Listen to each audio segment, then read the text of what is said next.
study as a student, a seminary student. 对我也是这样，当初我去那边读书的时候，我就一到那边就会开始了。It raised a lot of questions for me about my Christianity. 对我过去整个基督信仰来讲，就产生很大的疑问。It raised a lot of questions about Jesus and who is Jesus. 关于耶稣，还有关于耶稣是谁这个部分，就很大的疑问。Now, of course, today when we say that Jesus is Jewish, it's not really so surprising anymore. 所以当然，到今日，我们就不太惊讶说耶稣也是犹太人这件事。Unless we look at pictures like that one, right? 除非我们看那个画片，就会怀疑。Does that look Jewish? 他看起来像犹太人吗？ No, it looks French or German or I don't know, 看起 Spanish 来 maybe. more French。 Yeah, maybe. 那个很像法国人哦，像欧洲人，那五官很明显的。But definitely European. 看起来就是欧洲人。And you notice that he has very long hair. 你看见画的都是长头发。Where the Apostle Paul in the book of 1 Corinthians says that it's an insult to a man to have long hair. 但是在保罗书信里面，那个哥林多前书他讲到说，男人留长发是不宜的。So according to the Apostle Paul's point of view, we're insulting Jesus by making him look like this. 所以照着保罗说的，这张相片根本就完全不合格了。Why are we doing such a thing? 为什么我们会做这样的情况，做这种事呢？ It's just because Christianity has lost touch with its Jewish roots. 因为整个基督信仰已经跟那个犹太根源都失联了。And one of the things that we would like to help you do and for all of us to do is to reconnect with those Jewish roots. 而今日你我必须要做的就是，我们再回到那根源来看。And this is a way for us to recover so much in our Christian heritage that has been lost over the years. 这个也可以帮助我们把失去很多年的那个基督信仰给我们的产业都再一次拿回来。Now, this is not something that only we are doing. 这样的情况不是只有我们在做。Ever since World War II, churches around the world have been asking themselves questions about the Jewish roots of Christianity. 在二次大战之后，全球各地的基督徒就开始在思考这个基督信仰到底是怎么样。All Christians were challenged by what happened in World War II, the Holocaust, in which more than 6 million Jews were killed. 二次大战之后，全球的基督徒都在开始思考一件事情，就是在那个德国大屠杀600万个那犹太人都被杀掉之后，他们重新来看这怎么回事。And unfortunately, this terrible event was done. Many of the people doing it were church-going Christians. 很多情况，我就看见这个大屠杀竟然是称为是基督徒的做的。How could this be? 怎么可能有这种事呢？ Well, it was because of a history of anti-Judaism or anti-Semitism in Europe. 就是在欧洲的那个反犹的主义，就是反锡安主义。Now, I'm sure that you heard about the recent attacks in Brussels. 相信各位都知道最近的在比利时的那个布鲁塞尔的恐攻。And before that, not too long before, the attacks in France. 在这个不久之前，法国也被恐怖攻击。What we see is a continuation of anti-Semitism in Europe. 我们看见在欧洲不断的都仍然有这些反犹的分子。Now, at the moment, what we are hearing, of course, is specifically Islamic attacks against Jews and others in Europe. 当然，我们听到就是这些伊斯兰国他们在反犹太人、反犹太国。But there's an increase in anti-Semitism around the world. 但事实上，在全球各地反犹的那个思想仍然在不断增加中。And so many Christians who have learned the lesson of history know that this is a crucial time for us to get out the message about the Jewish roots of the Christian faith. 很多基督徒就认知到，在这一刻，我们必须真的要学习到那最真纯的那个我们信仰的那根源，犹太根源到底是什么了。So that Christians can be alert to the truths about our religion. 好让基督徒可以警觉到那个我们信仰的那个真理到底是什么。Because Christianity was originally a Jewish religion. 因为基督信仰最根源就是犹太的根源。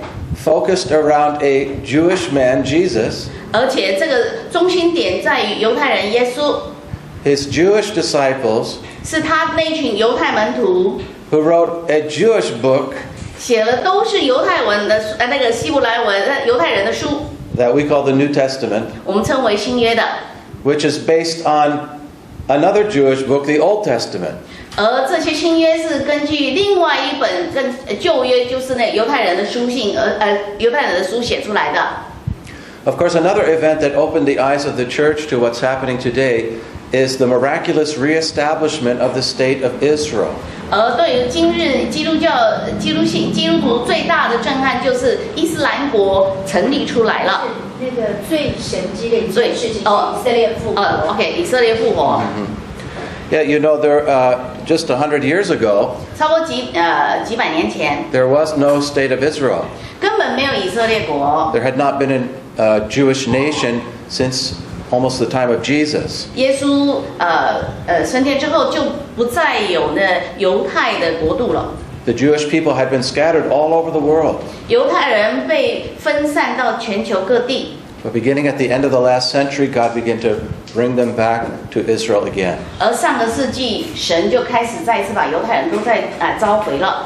And today, really, Israel is a miracle nation. 今日以色列国真的是一个神迹的国家。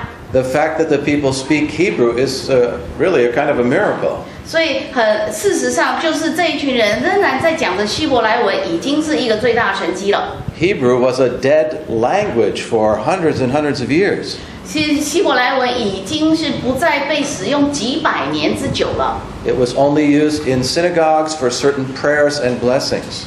只在特别他们的会幕时候，就是会堂的时候，特别的一些祷告文才会念这些希伯来文。 But once the people got back to the land of Israel, one man decided to do an experiment with his children. 在他们有人回归到以色列国之后，有一个人就决定了，要从小朋友开始重新教他们希伯来文。 This is when Israel was deciding what their national language would be. 那时候就是以色列建国之后，他们在决定要使用哪一个语言成为他们的那个叫做官方语。 Would it be German? Would it be English? 要用德文呢？要用英文是成为他们的语言吗？ So with his children, he did this experiment. They were not allowed to ever speak to anyone except in the Hebrew language. 所以跟他的孩子之间，他们就做一个决定，就是说他们要不断的讲希伯来文，其他都不讲，就是要练习希伯来文。 So they were the first children raised as Hebrew-speaking children in 2,000 years almost. 所以差不多那时候，那就是2000 years。 Almost 2,000 years, OK， yeah. 那就是在2000年前，他们就开始这样子的希伯来文就被拖住。 And it worked. The children learned and started to produce Hebrew quite naturally. 这个就很管用，就发现这群孩子他们开始可以讲很流利的希伯来文。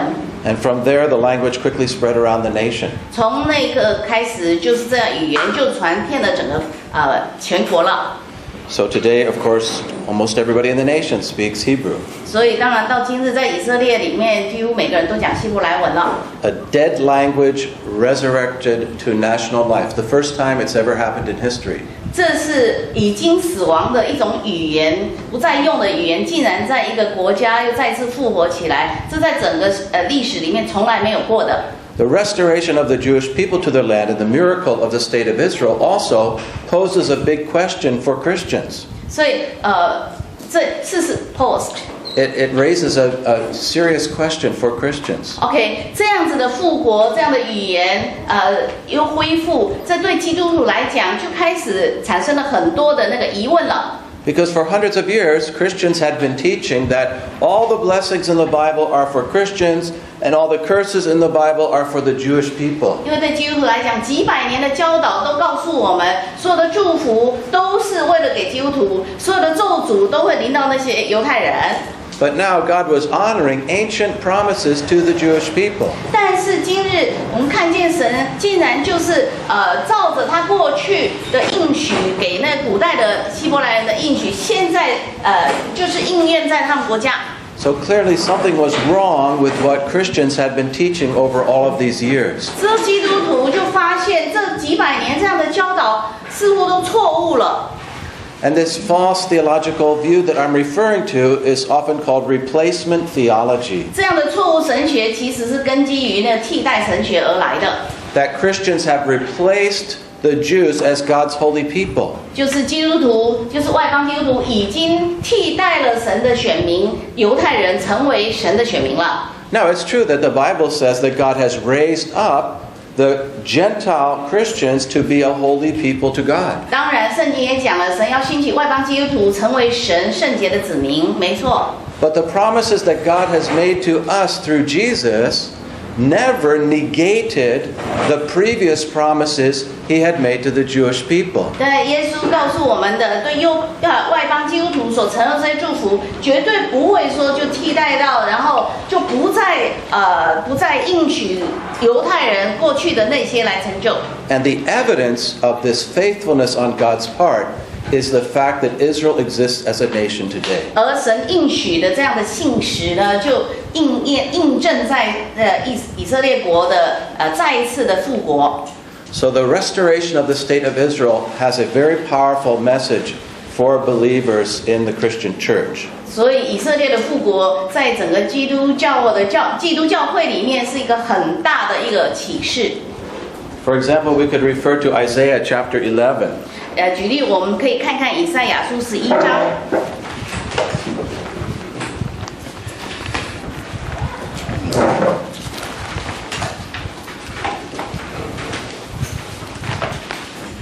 It's one of the most famous prophecies about the coming of the Messiah. 这个是最有名的一个关于弥赛亚要来临的一个预言。 If we look at chapter 11, just to point out what's going on here, you know chapter 11, verse 1. Then a shoot will spring from the stem of Jesse, and a branch from his roots will bear fruit. 我们当然知道，就是在第1节那边讲了，从耶西的本必发一条，从他根生的枝子必结果实。 Now, the second part there, where it says a branch from his roots, in Hebrew, this is the word netzer. 从第2句那边，从他的根生的枝子必结果实，这枝子就是那个希伯来发音是 netzer。 And this is the basis of Matthew's saying that Jesus would be a Nazarene in the city of Nazareth was a fulfillment of biblical prophecy. 就在马太福音也讲说，他必被称为拿撒勒人耶稣，这就是应验了在这个11章以赛亚书11章所讲的 Nazareth， 他是拿撒勒人。 Why does Matthew say that that's a fulfillment of prophecy? 为什么马太说这就应验了预言呢？ Well, it comes from this verse here in chapter 11, verse 1. Netzer sounds very similar to the Hebrew pronunciation of Nazareth. 为什么马太讲说拿撒勒人就应验了在旧约的预言呢？就是在这个第1章，那个枝子的发音就是 Netzer。 So in Hebrew, Nazareth is Natseret. 那所以在希伯来文，它那个就是 Netzer。 Natseret, Netzer. It has the same consonants. 就是以那个拿撒勒人就 Netzer， 然后枝子是 Netzer， 是几乎是相同的发音。 And if you've ever studied anything about the Hebrew language, you know that back in ancient times it was written only with the consonants, not with the vowels. 若是你知道那个希伯来文他们的记录，常常他们就是只记录那个子音，没有记那个母音。 Verse 2 says, And the Spirit of the Lord will rest on him, the Spirit of wisdom and understanding, the Spirit of counsel and strength, the Spirit of knowledge and the fear of the Lord. 第2节，耶和华的灵必住在他身上，就是使他有智慧和聪明的灵，谋略和能力的灵，知识和敬畏耶和华的灵。 Now in Jesus' day, this was clearly understood to be a prophecy of the Messiah. 在耶稣那个时代，很清楚就知道这是在预言弥赛亚的临到。 But something very interesting starts happening a few verses into the prophecy. 但是接着再来的几句话呢，就很有趣了，看见他如何来应验。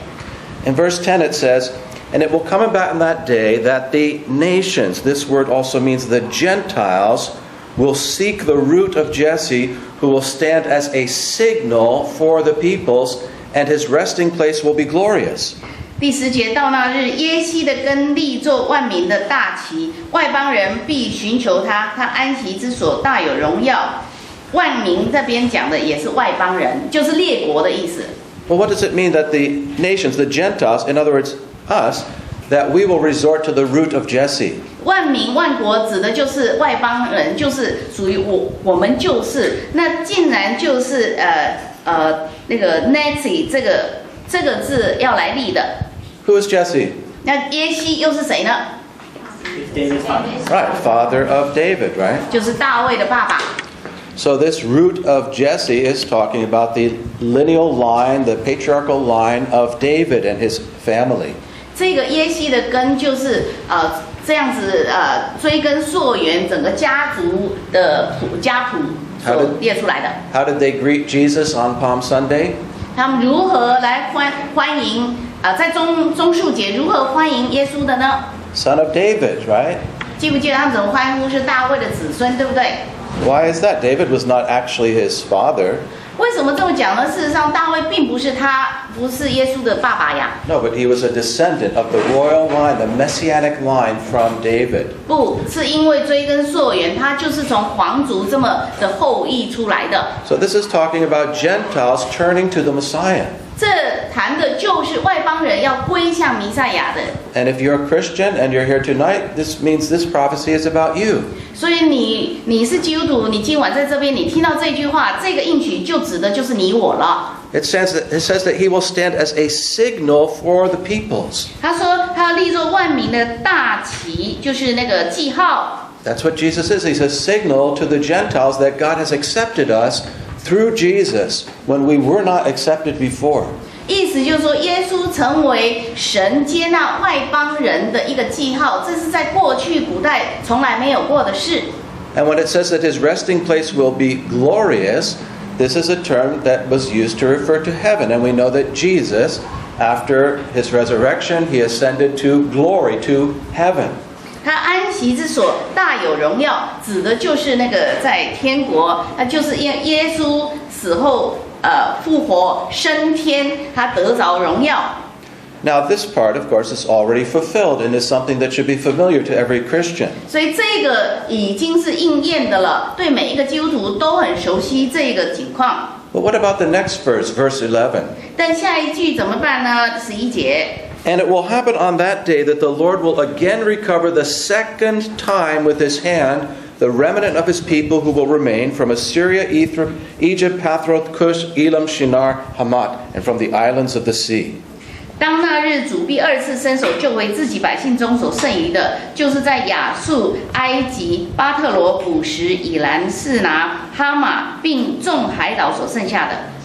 It's talking about a return of the Jewish people to the land of Israel. 这指的就是这些犹太人能再次归回的情况。 But what's so very important here is that it says the second time.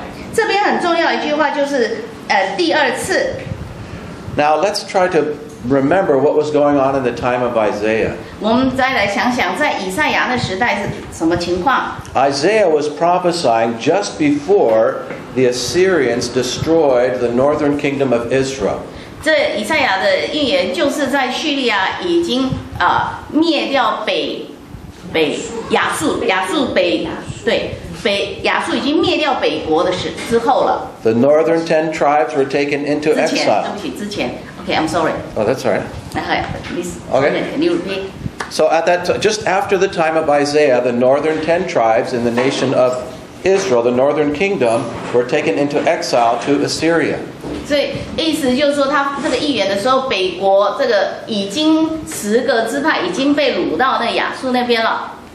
One generation or so after that, the southern kingdom, Judah, was also taken into exile, this time by the Babylonians.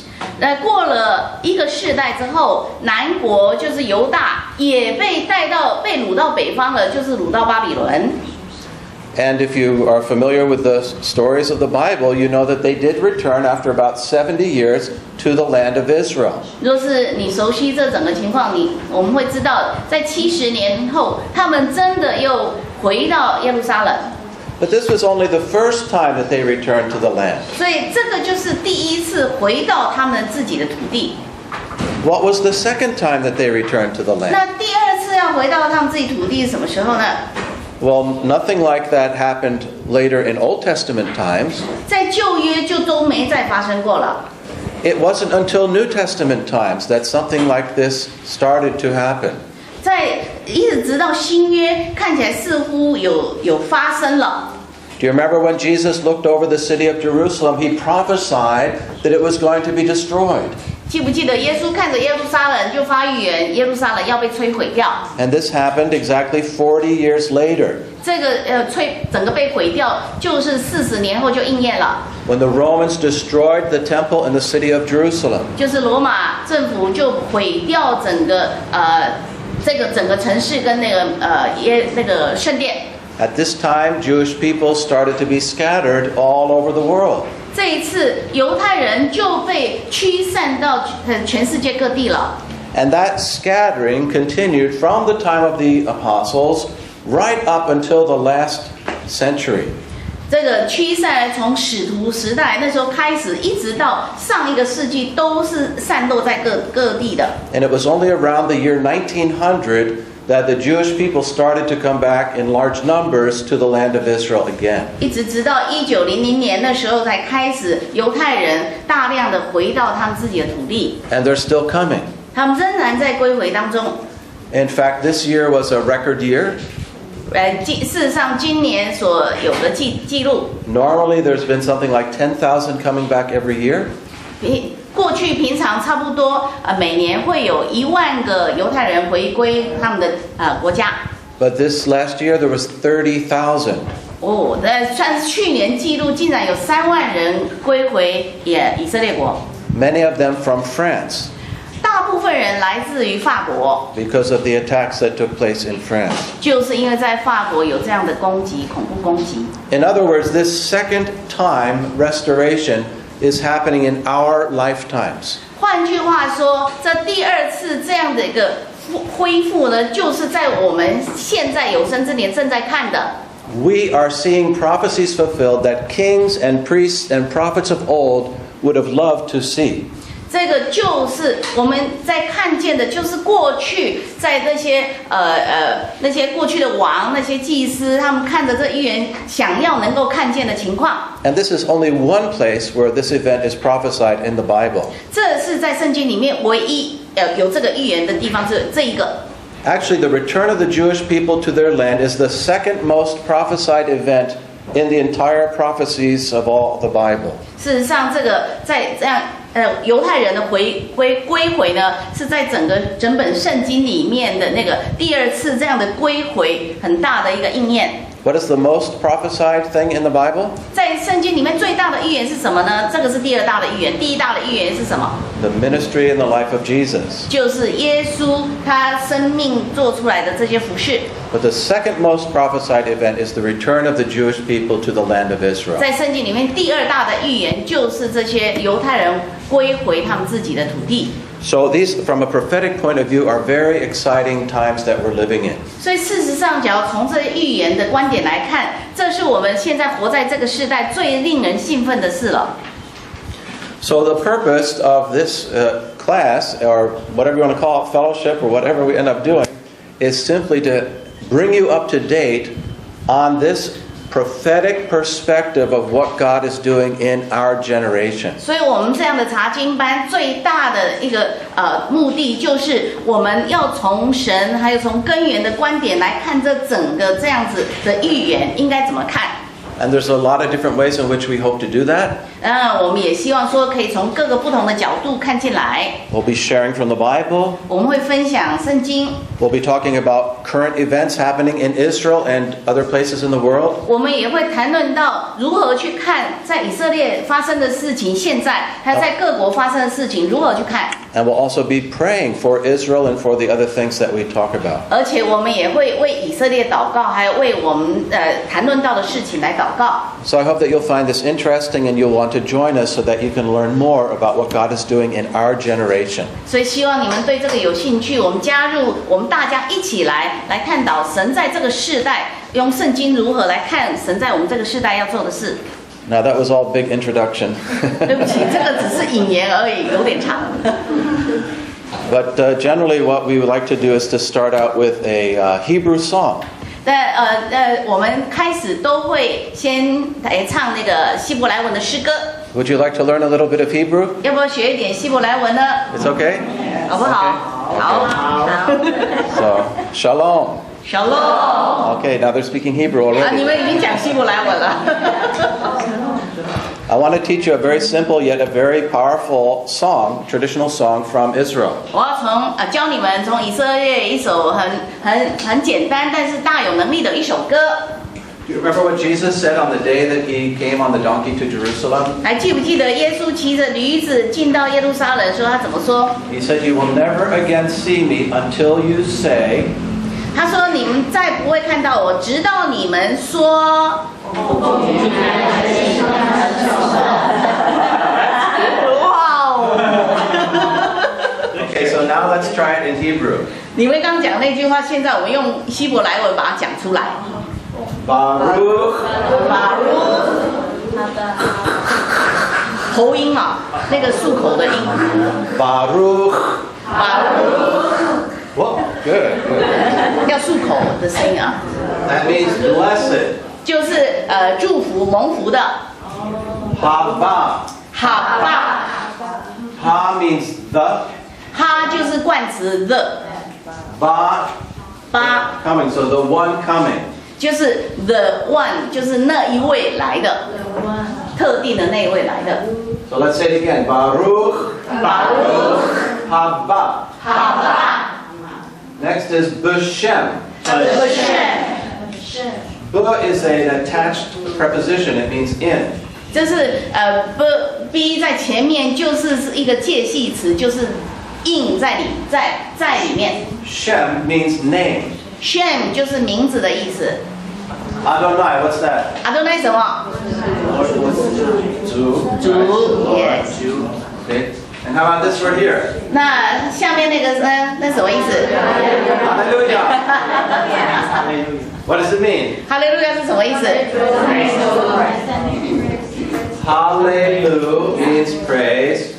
Yah is a short form for Yahweh.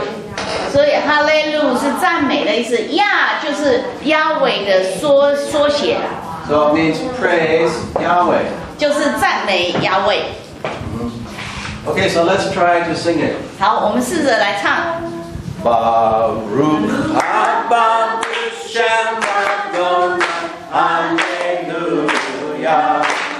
Baruch haba b'shem Adonai, Hallelujah. Baruch haba b'shem Adonai, Baruch haba b'shem Adonai.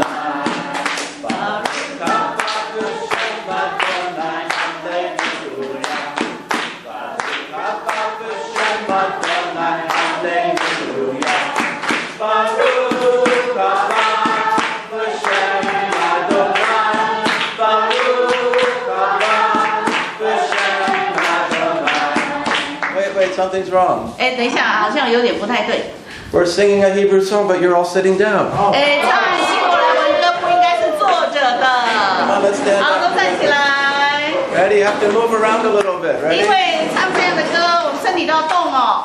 Baruch haba b'shem Adonai, Hallelujah. Baruch haba b'shem Adonai, Hallelujah.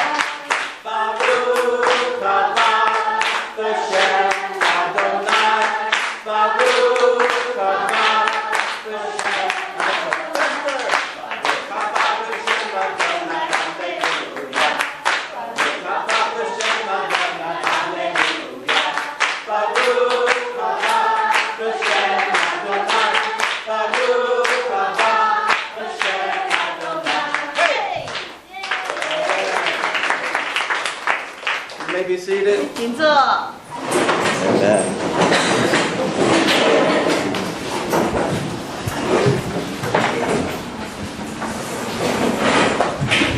Well, one of the first words that we need to learn to study the Bible from a Jewish point of view is the word Torah. 第一个，我们要开始从希伯来文来看见圣经在讲的是什么。我们第一个要知道的字就是 Torah。Yeah, we can all say together, Torah. Torah Okay. Usually this is translated in our Old Testament as law. 在旧约常常把这个字翻译成律， But actually the meaning is closer to instruction.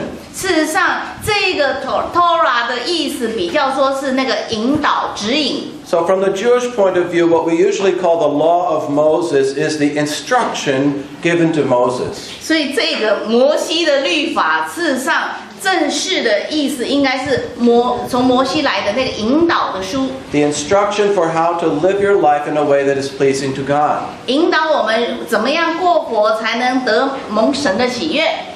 And the Jewish people are very careful to study the Torah all the time. 这犹太人他们随时都很小心在研读 Torah。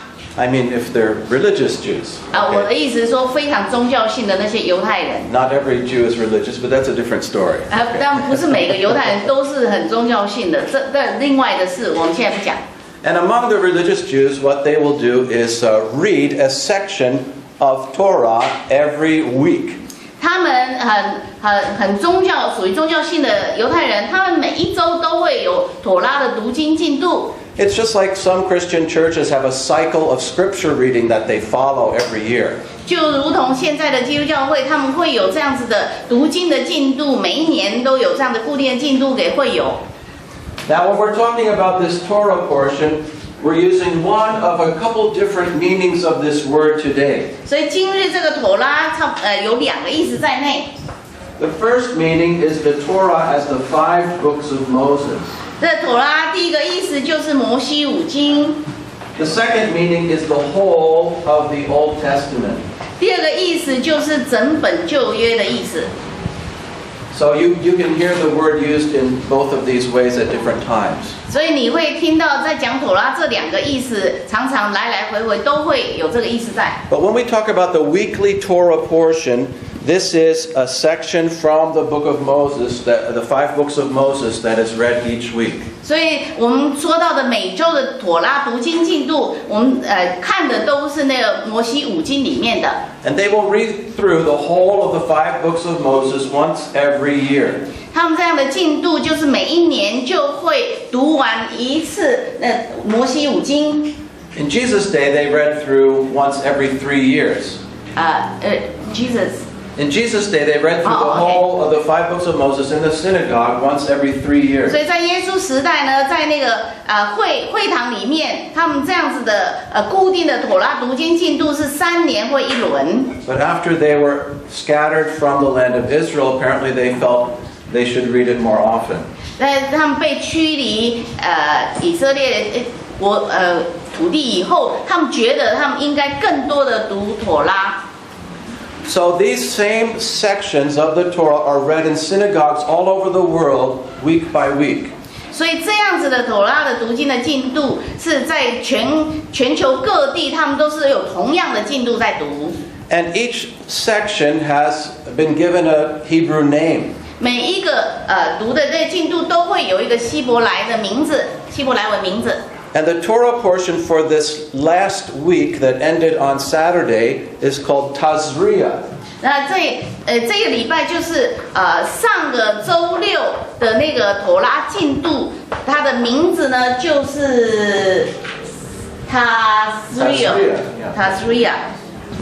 Now I'm writing all these things in English letters just so it's easier for you to read. 我是把它写成英文，让你们知道怎么发音哈。它的希伯来文老师就没写，只是把发音写给我们看。 But if some of you are interested in learning a little Hebrew, we can also teach you some Hebrew. 若是你们想要学真实的希伯来文，我也可以开始逐渐教你们读希伯来文。 So just let us know after class if you want me to include some Hebrew in the class. 所以待会我们整个那个查经结束之后，大家来讨论看看。接着我们是不是每一次都教一点点希伯来文呢？之后我们再来讨论，一起讨论。 So you might be asking yourself, well, that's great for the Jewish people, but why would it be important for me as a Christian to be familiar with these sections of the law of Moses? 所以也许就想啊，那他们读很好啊，那为什么我是基督徒，我也必须要知道他们摩西五经的进度呢？ Because after all, the New Covenant, the New Testament, does not command Gentile believers in Jesus to obey the Old Testament. 因为在新的约里面，就是耶稣的时代所教导的这些外邦信徒呢，不需要守旧的约。This is the big controversy that was talked about in Acts chapter 15. 这个就是在使徒行传15章不断在那边互相讨论争执的。This is when Gentile believers in Jesus were starting to appear. 这个就是在那个时代，耶稣的时代，那些外邦的信徒开始出现了。And so the Jewish believers in Jesus, were kind of wondering, well, wow, what should we do with these new Gentile believers? Do they have to also obey the law of Moses like we do? 所以这些犹太信耶稣的人，他们就开始想了，那怎么办呢？这些是外邦人，相信耶稣的，他们需要像我们一样守旧约吗？ And they had a big meeting in Jerusalem to talk about it. 就在耶路撒冷有一个大会，他们就开始讨论了。You remember that the Pharisees said, oh, they should obey the law of Moses like we do. 所以你记不记得那时候法利赛人就说，他们外邦信徒也必须像我们一样守那摩西的的律例。But Peter stood up and told about how the Holy Spirit had descended on the Gentiles at Caesarea. 还记不记得，就是彼得就站起来讲了，那圣灵也同样降临在撒迦利亚那边那些非犹太人。In other words, that God had accepted them and poured out miracles upon them without them converting to Judaism. 所以换句话说，耶稣那圣灵也降临在那边，那耶稣的神迹也降在那边，以至于他们整个都可以来信耶稣。The Apostle Paul stood up and told about the miracles that happened when he went on his missionary trip to what today we call Turkey. 使徒保罗站起来讲，就是他的宣教之旅就是到土耳其，如何有神迹奇事发生了。And so they made a decision that they said was led by the Holy Spirit. 所以他们就做一个决定，我们来跟随圣灵的引导。And that decision was that Gentile believers in Jesus are not under obligation to obey the laws of Moses. 所以这个决定就是外邦信徒不需要在那个旧约的摩西的律例的守这样的律例底下。So do we have any Gentiles here tonight?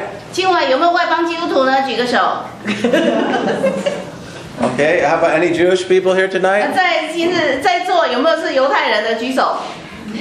Okay, so I think everybody is Gentile here tonight. 所以在座我们每个人都是所谓的那个外邦信徒了。So that means you do not have to obey all those laws in the books of Moses. 所以换句话说，我们不需要来守在那个摩西五经这样的律例里面。So then why should we take time to study them? 那既然这样，为什么还要花时间去研读呢？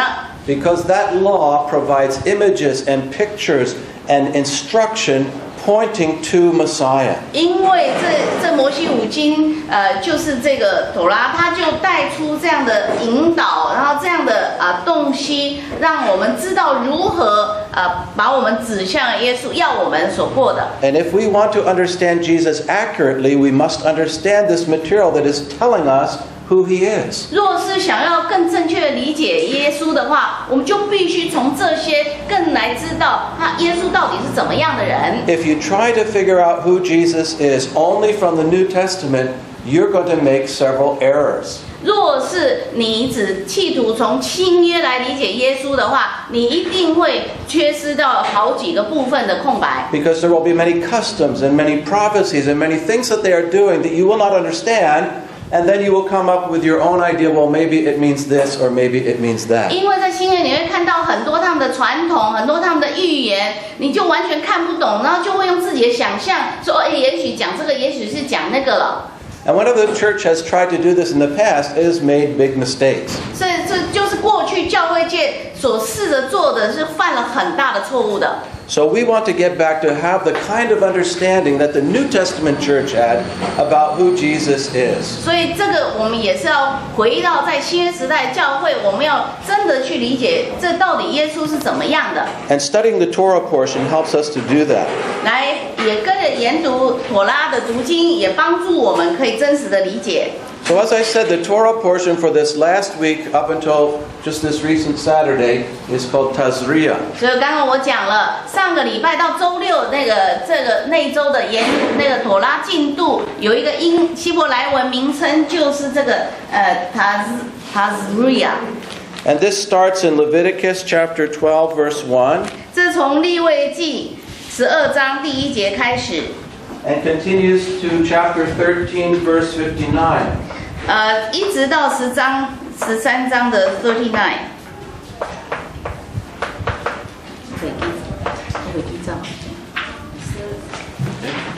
到13章的39 right?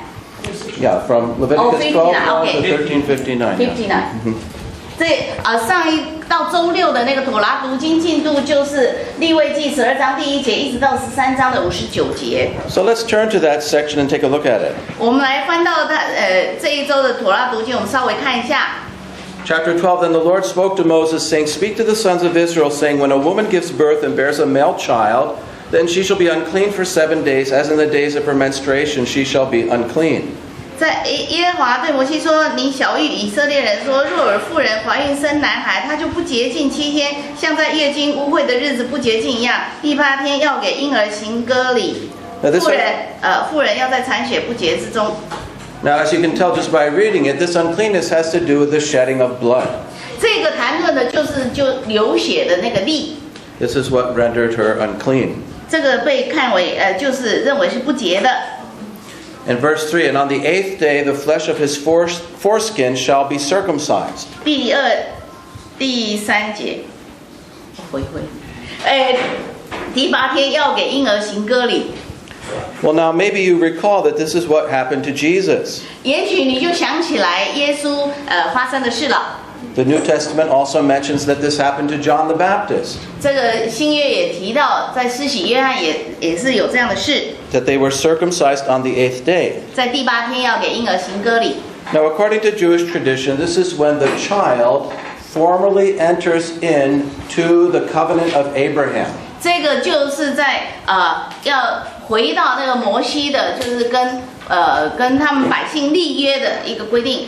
It's when he officially joins and becomes a member of the Jewish people. 这个就是很正式的成为那个犹太人的一个割礼的记号。 One of the customs that we see mentioned several times in the Old Testament is that the father, sometimes the mother, would take the child and put the child on their knee.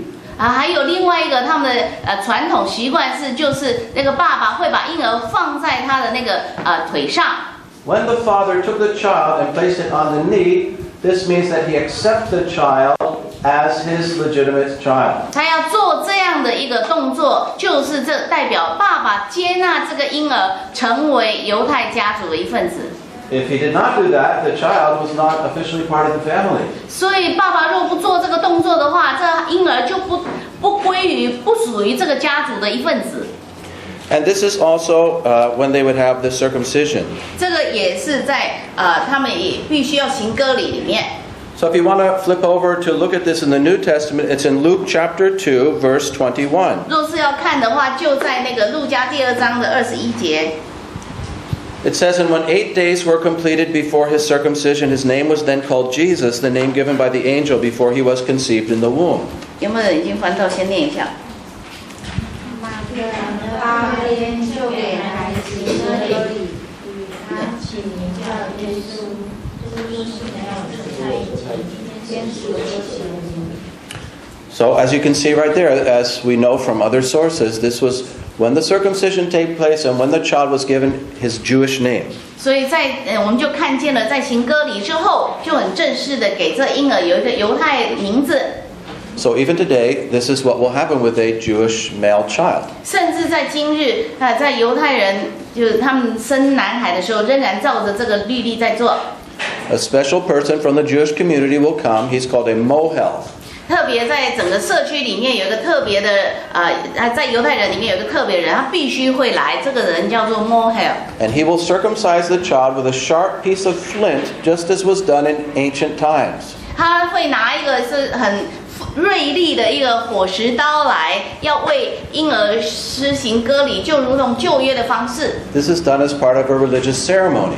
这成为他们宗教的其中一个仪式。 And if you remember, it was mentioned later in the New Testament that it was legitimate for them to break the Sabbath to circumcise the child. In other words, it took priority over the Sabbath. 所以会看见就是在这个安息日之前会为婴儿行割礼，会看见这个行割礼甚至是先于守安息日。 Why? Because the Bible gave an exact day. It had to be done on the 8th day. 因为什么呢？他们那么看重这个，因为他已经讲了，在第8天要行割礼，他们就是遵照这个第8天，不管怎么样。 The passage for John the Baptist is in Luke chapter 1, verse 59. 在路加第1章，Luke chapter 1:59，59节那边。 And it came about that on the 8th day they came to circumcise the child, that's John the Baptist, and they were going to call him Zacharias after his father. 到了第8日，他们来要给孩子行割礼，并要照他父亲的名字叫他撒加利亚。 But in the end, of course, you know, they named him John. 当然，最终我们知道，他说不可以，要取名叫约翰。 So here you can see the circumcision on the 8th day, which is when the child is given his name. 所以我们就看见，就在婴儿第8日行割礼之后，才正式给他名字。 And what was the name given to Jesus? 那给耶稣的名字是什么呢？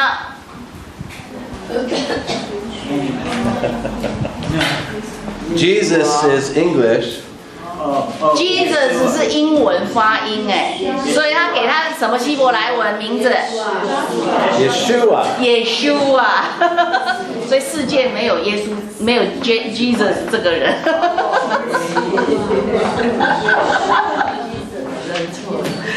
Yeshua. 你们知道意思吗？没有这种发音的人。 Yeshua. 耶稣啊， Right. What does it mean? 这是什么意思呢？ Salvation. 救Salvation.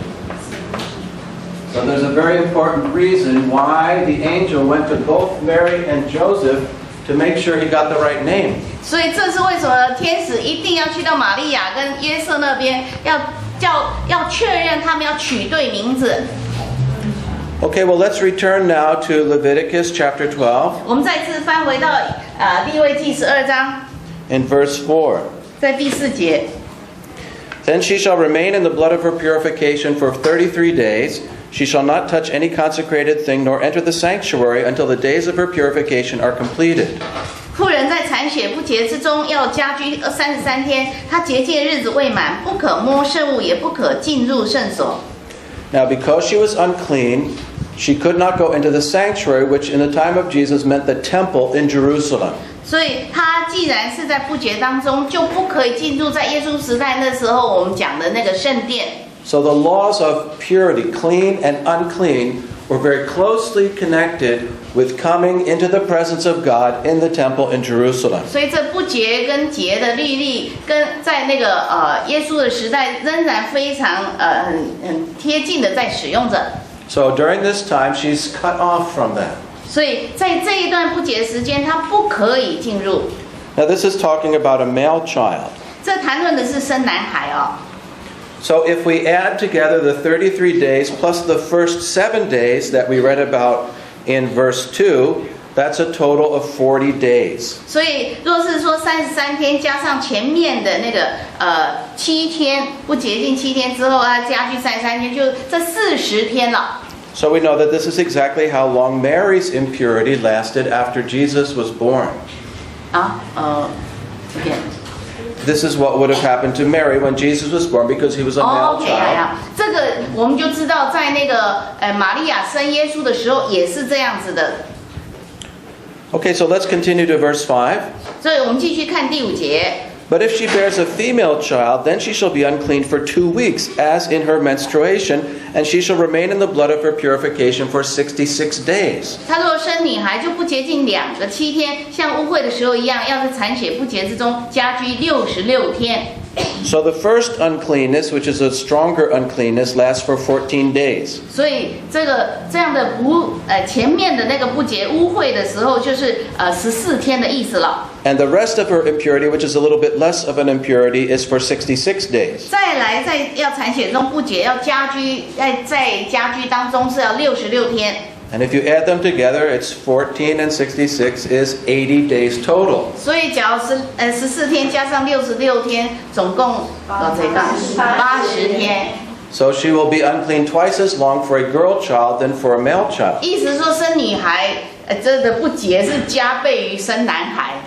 Well, why is there this difference between male children and women children? 那为什么会生男孩跟生女孩的不洁净的律例是不一样呢？ Somebody said it will give her husband time to get over the disappointment of having a girl. 有人就说，为什么是加倍？就是给那个丈夫更长的时间来解除那个对生女儿的那种失望。 Just a joke, just a 这 joke. 是开玩笑哦，不是真实的。 But actually, you see, the people who look at this as like, oh, that's negative, 所以人们看这样的那个不洁净是很负面的， or it's anti-women, you know, 或者很像在抵挡这些妇人妇女。 they're not looking from the point of view of the woman. 他们不会从女人这个角度来看。 For her to be unclean meant that she could relax during that time. 事实上，在她不洁净的家居当中，她是可以完全很放松的。 If she was unclean, she did not have to cook, she did not have to clean, she did not have to do anything. 既然她是不洁净的，她不可以做饭，她不可以洗衣服，她不可以做任何事，因为碰到就不洁了。 So from her point of view, it was better to have a girl child, right? 所以从一个妇人太太的观点来看，她宁愿生女儿，对不对？ It also meant that her husband could not have relations with her during this time, 而且在那一段时间，丈夫不可以跟她有任何行房。 which of course the woman would understand, but the man perhaps would need some help to understand that this is 所 very 以 important. 对女人也许可以了解为什么那么重要，在那段时间不跟她行房，但对男人需要一段时间，让真的需要了解为什么不可以。 We have to always remember when we're reading the Old Testament that impure does not mean bad. 我们必须要有一个观念，在旧约里面不洁净不是那个不好或坏的。 You could become impure by doing good things that God told you to do. 有可能神要你做的要行善，你做了那些行善的事，但是仍然是在律例里面称为不洁净。 After all, when you gave birth to a child, you were fulfilling the first commandment that God gave to man. 事实上，就是你生儿育女已经完成了神给人的第一个诫命了。 What was the first commandment in the Bible given to mankind? 在圣经里面，第一个给人类的命令是什么？啊 ？What? Make so many babies. Make so many。他说要生很多婴儿， Be fruitful and multiply, right? 要生养众多。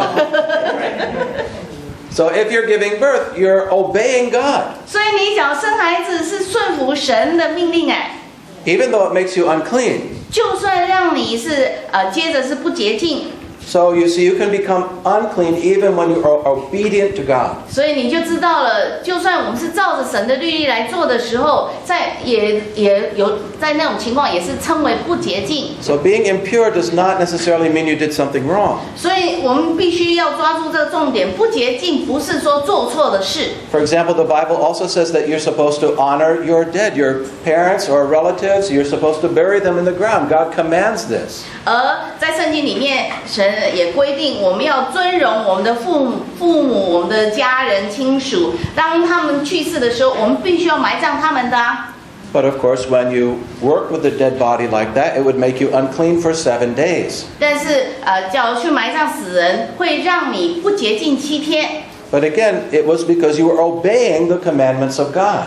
我们又再次看到，是因为他要照着神的命令而做，进入这个不洁净。 It just mostly had to do with the fact that during that time, you were not supposed to come into the presence of God in the temple. 那在这种情况下，就是你不要进入到那个圣殿里面，就是不要进到在圣殿里面神的同在那里。 Now again, some people will look at that as if it's a punishment of some kind. 有些人看这样的规定，就觉得好像在惩罚人。 But no, this is not the point at all. 不，这完全不是这一个不洁净的观点。 The things for which you were made impure and not allowed to go into the temple are things that had a connection with death. 这个唯一一个不洁，然后跟连结在一起那个不好的，就是那个死亡。 In all the cultures around Israel, death was celebrated as something good in their religion. 所以我们看见在整个以色列他们的那个传统文化里面，在他们的宗教里面，死是一个好像一个庆典一样。You know, sometimes they would kill human beings, 就 human 除了死以 sacrifice. 外，死亡嘛。除了以色列以外的其他的文化都是这样。对 ，OK 哈，除了以色列以外，其他的文化看死都是不好的，都是好，都是好的。 You know, 是庆典。 sometimes they would do human sacrifice as part of their religious worship of their gods. OK， 因为那些异教甚至会就是献人祭，就是用死人的死来献祭。 God did not want his worship to be associated with these pagan ways. 但是神不要对他的敬拜跟这些异教徒有任何的牵连。 God wanted everybody to know that he is a God of life. 神要众人知道他是生命的主。 And this is the reason that he did not come into his presence when you were in a situation connected with death, because he didn't want the wrong message to be sent about who he was. 这就是为什么他那严格规定，跟死亡有关的时候，不要进到圣殿里，因为他用这方式要这些百姓知道，不要把它看成跟异教的神一样，好像死是一个那个光荣这样的献祭。 You know, this should be especially on our minds as Christians after we have just finished the Holy Week and Resurrection Sunday. 所以这对我们基督徒来讲就很重要，因为我们才刚过完那个复活节。 Jesus affirms himself as the God of life by raising up from the dead. 耶稣来印证自己是生命的主，就是他的复活。 This is the message that God wants us to take to the world. 这个就是神要全世界能够领受到的信息。 And so he wanted to be very sure that the message is right. 所以他要很确认，要百姓理解他的信息，正确理解他的信息。 And so even if you were doing something good that made you unclean, you were separated from the temple. But that is not a punishment. 所以你甚至做一些正确的事，然后被称为不洁净，然后不可以进到圣殿，就要知道这不是惩罚。 Let's continue with verse 6. 我们继续来看第6节。 And when the days of her purification are completed for a son or for a daughter, she shall bring to the priest at the doorway of the tent of meeting a 1-year-old lamb for a burnt offering, and a young pigeon or a turtle dove for a sin offering. 满了洁净的日子，无论是为男孩是为女孩，他要把1岁的羊羔为燔祭，1只雏鸽或是1只斑鸠为赎罪祭，带到会幕门口交给祭司。 So 2 different kinds of offerings were presented. 在那边要献2种祭了， The lamb for a burnt offering. 一个羊羔是燔祭， What does this mean? 那是什么意思呢？ It means the whole lamb would be cut up into pieces and then taken up on the altar, and it would go up completely in smoke. It would be completely burned up on the altar. 意思燔祭的意思就是切成块之后，是完全带到祭坛，完全烧尽来献祭。 And then they would also sacrifice a much smaller offering, just a pigeon or a bird, as a sin offering. 接着是1只雏鸽或是1只斑鸠为赎罪祭。 Well, now you're saying, well, wait a minute. You just told me that she's doing something she's supposed to do. Why does she have to offer a sin offering for purification after giving birth? 那你就想，怎么会这样子？只是因为生孩子生女孩，为什么也得要献赎罪祭？ Well, the rabbi says it's because she cursed her husband when she was giving birth and said, I'll never do this again. 因为那拉比就说，因为常常女人在生孩子的时候，我就很在咒诅自己，我以后不再生，我以后不再生，这是在咒诅了。 I don't know, any mothers here? Did you ever do that? 在座有没有当母亲的？你们生孩子的时候，是不是心里会想，我以后不要再生了？ Or another rabbi said it's because she cursed God for sending pain in childbirth. 所以另外一个拉比说，因为常常这样的生产之痛，这个太太常常不自觉就会来咒骂神了。 Well, of course, maybe some women did that, but obviously not every woman did that. 当然有些人就是因为这样很痛，他们会这么讲这么喊，但不是每一个妇女都会这么做。 Did you do that, Karen, when you were giving Karen， 你有 birth? 这样骂吗？ Another one says it's to atone for Eve's sin, as a result of which childbirth was made painful. The sin offering is to atone for Eve's sin, as a result of which childbirth was made painful. 这个另外一个说法，就赎罪祭，就是因着当初夏娃这样子的犯罪之后，以至于妇女生产变成是痛的了。Well, that makes a little bit more sense. 这个听起来比较稍微合理一点。 But the Bible also says that each person is responsible for their own sin. 但圣经也提到了，每一个人是为自己的罪来负责任。 So that's probably not it either. 所以也许这个说法也不是真的，是这个意思。 Probably it simply has to do with the fact that during this time she has been separated from the worship of the temple. 也许可能的说法就是因为在这段时间，他就完全被切割离开在圣殿里面的敬拜了。 And all of the worship of the temple was based on approaching God through a sin offering. 所有圣殿的敬拜都是因着献上赎罪祭而能够来跟神亲近的。 This is not just true of the Old Testament. 这还不只是在旧约而已， This is also true of the New Testament. 也在新约里。 We only have access to God through a sin offering. 只有透过赎罪祭才可以来跟神亲近。 And who is that sin offering? 那这个赎罪祭又是谁了呢？ Yeshua. 耶稣啊！ For us, of course, it is Jesus who sacrificed himself so that we might have access to God. 这对我们来讲，就是耶稣已经成为这赎罪祭，好让我们可以直接进到神面前跟他亲近。 So when the woman was going to be readmitted, this was a little sin offering, which was a reminder of the temple worship to which she was now being readmitted. 意思是说，这样的赎罪祭，当他这样家居之后的这样赎罪祭，再一次来恢复他进到在圣殿里面这样的敬拜，就是透过这赎罪祭。 However, what we read in verse 6 is not exactly what happened to Mary after Jesus was born. 但是在第6节这边，好像在耶稣出生里面，好像不是这样子。 What happened to Mary is written in the next verse but one, verse 8. Leviticus chapter 12, verse 8. 在玛利亚所做的呢，就是在那个第8节所做的方式。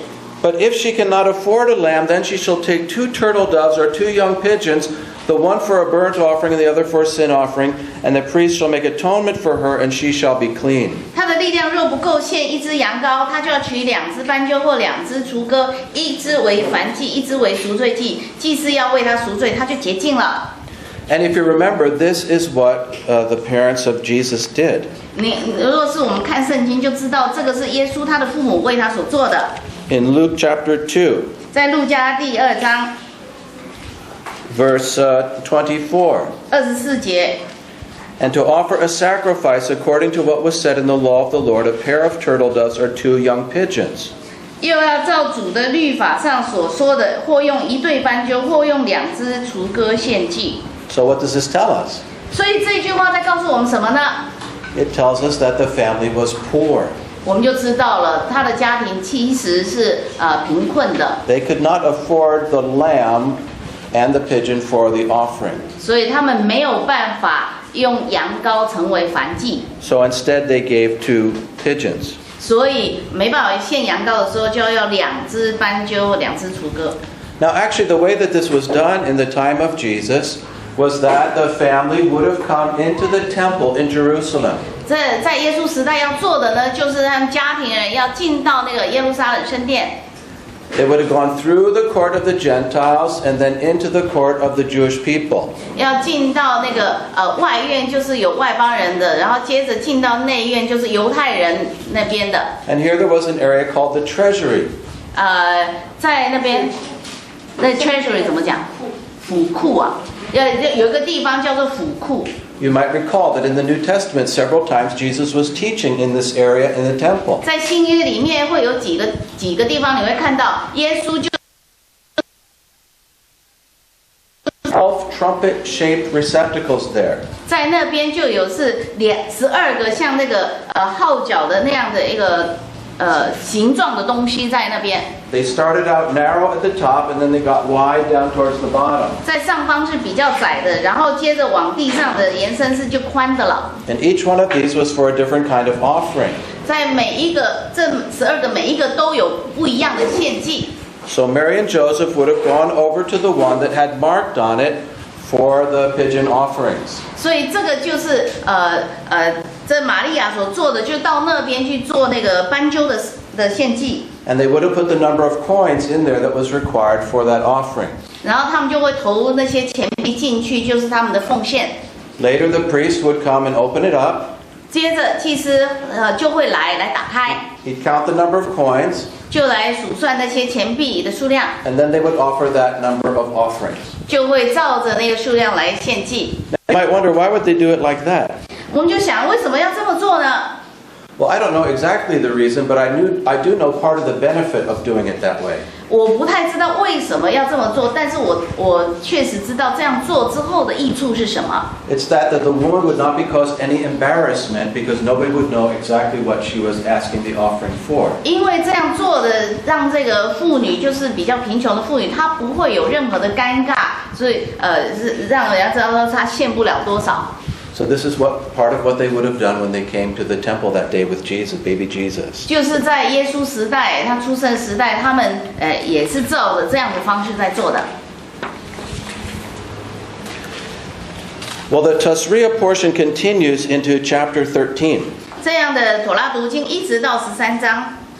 But I'm just wondering if we have any questions at this point to make sure that everybody understands clearly the teaching. 到目前为止有没有任何问题？我们可以先问、先讨论，然后我们再往下进。 Are there any questions you have so far about any of the things that we've been talking about? 到目前为止，刚刚我们所谈论有没有什么问题可以提出来，我们就讨论。 Any questions so far? Just about the Tasriah itself. So, how long again was the period of time they would start this? You know, the Torah portion is studied for a week. 所以 start for a week. This part, Leviticus 12:1 to 52. Right, so it would be from one Sabbath to the next Sabbath. During that week, they will study this portion. 他的问题说读这个妥拉读经，一周的妥拉读经是一天就把它读完，而不是在这整周里面，就是这一整个段落，就是在一整周把它读完。 So of course, some people will literally study it all week long. 所以当然有人就是真实的照着这一整周这样子慢慢把它读完。 But for most people, that's just the portion they hear about on Saturday in the synagogue. 大部分的人在那个是在会堂里面就在听到他们在朗读这些妥拉的话语。 Any other questions that you have? 好，还有没有任何问题？像他刚刚我们提到那个不洁，他说不洁在圣经里面可能不是代表不好的。 Talk about the unclean in the Bible, not the bad things. 但是那像血漏的妇人跟麻风病人，他们也说他是不洁。 But how about the breeding woman and then the leprosy? They've been see like unclean. Is that different? Well, that's the next part that we're going to talk about. 这就是下一个段落我们要谈的，还没谈到。 So maybe I'll just wait to answer that one until we talk 所以 about 接 that. 着可能就是可以就是要谈这个问题了。 Thank you. Good. Any other 谢谢你。 question? Yes. 好，还有没有其他问题 So why is it called Tasriah? The name of the Torah portion is taken from the first interesting word that happens in that portion. So it's a Hebrew word in that portion. It's usually one of the first 2 or 3 or 4 or sometimes 5 words in that portion in Hebrew. OK， 为什么每一周的妥拉进度都有一个希伯来名称呢？那就是说他们会从那个前面的几节，1节、2节或3节、4节、5节，去找一个这样的发音来给它命名这一周的妥拉读经。 So this is just a common practice among the Jewish people. For example, the names of the books of the Old Testament in Hebrew are taken from usually the first or second or third word in that book. 哦 ，OK， 其实，在希伯来人他们里面的他们在看旧约里面，他们常常看这一卷的时候，就是用前面某一个字，前面一开始的某一个字，或是第一个字，就在代表这一卷了。So example, the book of Genesis. 举例，《创世纪》， The first word in the book of Genesis in Hebrew is Bereshit. 然后在创世纪的第1章的第1句话就是 Bereshit。 It means in the beginning. Bereshit 的意思是起初， So the Hebrew name of Genesis is Bereshit. 所以这是为什么在希伯来文讲创世纪这一卷书叫做 Bereshit， 他们的说法是这一卷书是 Bereshit。 So it's a very simple method of naming portions of the Bible. 这个就是最简单的，他们给那个他们的圣经书卷命名的方式。 Good. Any other questions? 好，还有没有其他问题？所以是固定循环的，名字都不会变，还是随机变？ So when they take a turn, the name will be same, right? When it turn back to this Yeah, portion. every year the same. Is that what you mean? Yeah. Yeah, So So every it- year they will read this portion. Yeah. yeah, and then the It has name the will be same the name, same. yeah. 是对循环的。对，是循环的。所以一样的名字嘿，这一段经文他们就给希伯来文是这一个名字，就是固定的 So。you can go on the internet and just type Torah portion. 所以你上到网络，你只要打那个妥拉读经进度。 And if you're using Google or some popular web engine, they will take you directly to the Torah portion for this week.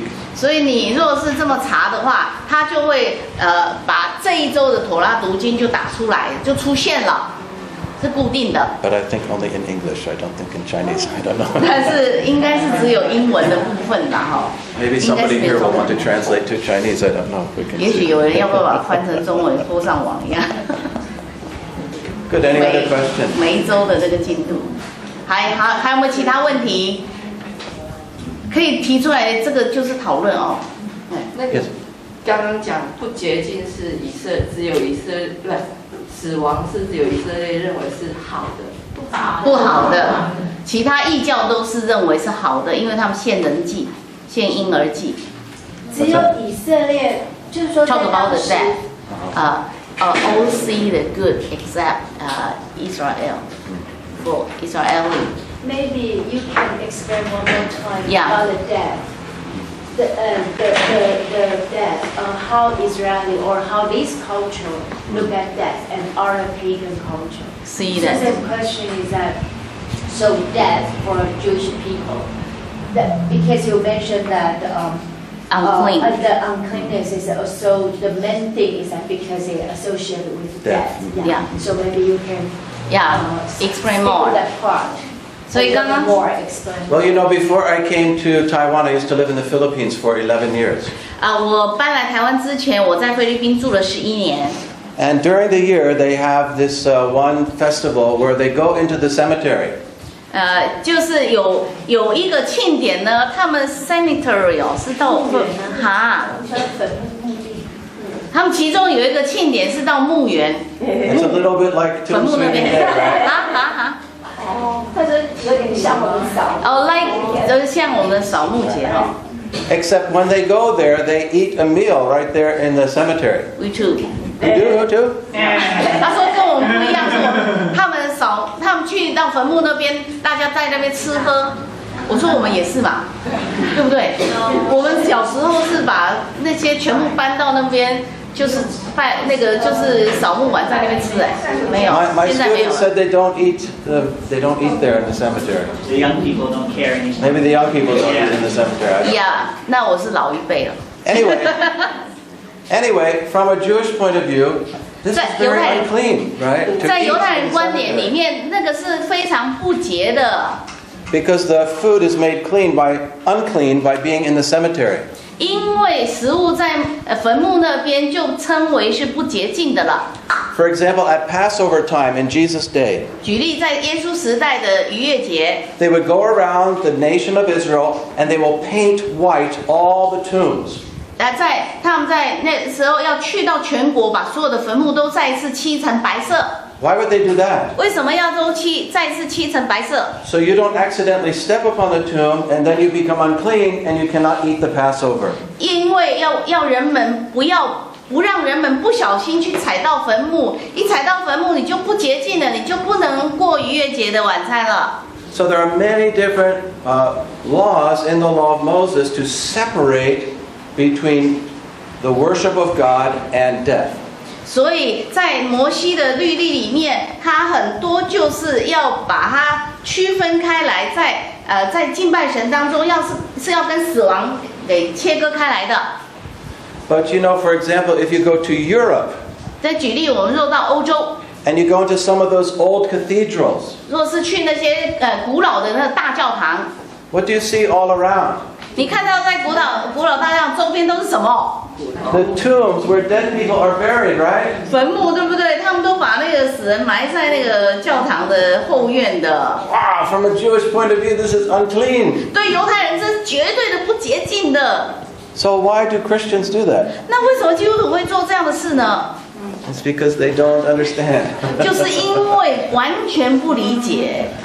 And it's possible for somebody from that to get a wrong impression about who our God is. 所以也许就是从人们对神是怎样的神是有错误的想法。 Remember what the angel said? Why are you looking for the living one among the dead? 记不记得天使对那些妇人讲什么？你们为什么在活人中寻找死 It's 人？ exactly the same idea of the Old Testament. 同样的观点也是在旧约里面。 The living God is the one who restores from death. 是那个永生神是从这样的死亡中已经是复活的，是有生命的，不是死 Who 的。 heals the sick. 他要医治疾病者， And who has an eternal plan for every person that accepts him. 他对每一个所接纳他人都有永生的计划的。 Well, I don't want to go too late on our first meeting. 所以今天是第一天，我就不要把大家拖得太晚。 So I think I'll wait to do the next part until next week. Next week, next Or 2 weeks. Next, whenever. 2 weeks. 2 weeks. Sorry. 所以下一个部分我要讲解，也许就是我们下一次就是2个礼拜后，我们再讲详细的部分。 But I also want to just raise a couple of possibilities to you. 但是我也要提出一些可能给大家。 I mentioned if a lot of people are interested in learning Hebrew, we can learn a few Hebrew words. 我在想说，接着我们也要花一点时间来讨论。各位若是对希伯来文有兴趣的话，我们每一堂的这样的查经是，你们愿不愿意就是花一点点时间，我们来学一点点希伯来文呢？ We also have several seminars which I can present to you piece by piece. 还有另外一些我已经过去一直都发展出来的，就是那个一系列是有系列的课程，像是那个神学课一样的。 The first one of these is called Jesus of Nazareth. 第一个这样的课程系列呢，称为拿撒勒人耶稣。 And we look at the Jewish context and the culture and customs surrounding the story of Jesus in the Bible. 所以我们要用这样的周边他们的犹太人的习惯风俗，在这些情况来看耶稣。 We have another one called the Jewish Roots of Christianity. 还有另外一整个系列的课叫做基督信仰的犹太根源。 And that includes much more detail about some of the things I was mentioning at the beginning of our class. 这个系列课程里面就包含了很多我刚开始讲的，我们要去探讨是什么样的情况，那个根源应该是什么样情 So 况。 we talk about the history of the relationship of Jews and Gentiles from the time of the book of Acts right up until today. 所以这个课程就会从使徒时代一直看，就是基督那个犹太信徒跟那个外邦信徒怎么连结在一起，一直到今天这样的演进。 And this includes talking about the prophecies that are being fulfilled in Israel right now. 这个系列也会看现在在神如何成就，我在这世代看见如何成就了过去的那些预言。 The third seminar we have available is looking at the book of Revelation from a Jewish Christian point of view. 第3个系列课程就是启示录，我们要从犹太人的这样观点来看整本启示录应该怎么解才对。 In which we use the practice of the Jewish believers, which is to use the Bible to interpret the Bible. 我们就是用犹太信徒、犹太基督徒的方式，他们都是以经解经的方式，我们也要用圣经来解启示录。 And number 4 is called Great Discoveries of the Bible. 然后第4个整个系列的课程称为那个圣经伟大的发现。 And in that we talk about the great archaeological discoveries which are not just confirming the Bible, but also helping us to understand more clearly what the Bible is talking about. 这个系列课程就谈到那些考古学里面，他们如何去考古出来发现的圣经的那些印证的那些，而这个不再是我们的观点，不是说用这些来印证圣经，而是从这些我们如何去理解圣经所讲的。So if you have any special interest in any one of these areas that you would really love to hear about, please let us know. And we're just here to be a resource for you. 所以，若是这些你们有兴趣的话，请你要让我们知道，我们这些资料都已经齐全的。So any other questions before we close for tonight? 所以在我们今晚要结束之前，还有没有其他问题要讨论？ Shall we sing again before we close? 所以在我们今天的查经结束之前，我们能不能再唱一次叙伯 Come on, 罗 stand 歌 up, stand up, stand 站 up. 起来。 Baruch haba. 哎， Baruch haba Hashem Adonai. Hallelujah. Baruch haba Hashem Adonai. Hallelujah. Baruch haba Hashem Adonai. Baruch haba Hashem Adonai. Hey! Let's pray together. 我们一起来祷告。 Lord God, we just thank you for everyone who's joined us here tonight. 父，我们为今天晚上我们每一个来查经的人来感谢你。 We pray that this class will be a source of great blessing to them.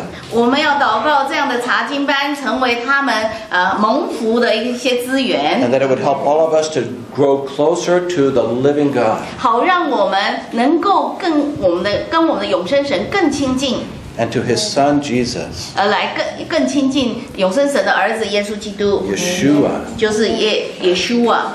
And Lord, we just pray your blessing upon each one of us. 主，我们祷告你的祝福临到我们在座每一个人。 Go with us, Lord. Help us in the areas where we have needs. 神啊，你要跟我们同行，也帮助我们任何一切的所需。 And we thank you and praise you in Jesus' name. 我们谢谢你，也赞美你，奉主耶稣的名。 Everybody said? 众人说， God bless you. Thank you for 神赐 coming. 福给各位。好，等一下啊，请大家留一下资料，我们有任何消息都可以通知你，不管你是 email 或者是 line， 或者是最大是我们有个 Facebook 的群组，那你只要留下你的 Facebook， 我们就把你加到群组里面。